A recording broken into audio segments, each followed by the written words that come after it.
ওয়াজ শুনতে মানুষের ভাল লাগে, কিন্তু নামাজ ভাল লাগে না। আছে না নাই? লক্ষ্মীপুরে নাই মনে হয়।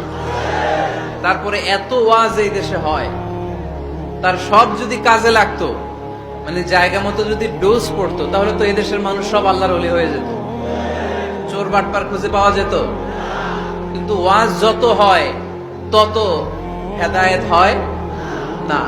এর কারণ বাংলাদেশে সবচেয়ে বেশি ওয়াজ শুনে হচ্ছে এই যে মাইকম্যান যারা আছে, এরা সবচেয়ে বেশি ওয়াজ শুনে, তাই না? সেপ্টেম্বর থেকে এদের ওয়াজ শোনা শুরু হয়েছে, কিন্তু দেখবেন অধিকাংশ মাইকম্যান নামাজই পড়ে না। আজকের মাইকম্যানের কথা বলতেছেন, ও পড়ে, আজকে যেটা আসছে ওইটা পড়ে, কিন্তু বেশিরভাগ মাইকম্যান কি করে না, পড়ে না নামাজ। তো এটা প্রমাণ করে যে ওয়াজ যত হচ্ছে আসলে হেদায়েত তত হচ্ছে না। এর কারণ হচ্ছে অনেক কারণে মানুষ ওয়াজ শুনতে আসে।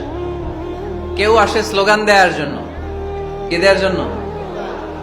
কেউ আসে হুজুরের কণ্ঠ শোনার জন্য, কেউ আসে সমাবেশ দেখার জন্য।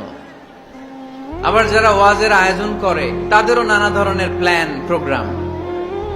সো হেদায়েতের জায়গাটা দিনকে দিন দুর্বল হয়ে যাচ্ছে, এই মঞ্চগুলো হেদায়েত শূন্য হয়ে যাচ্ছে।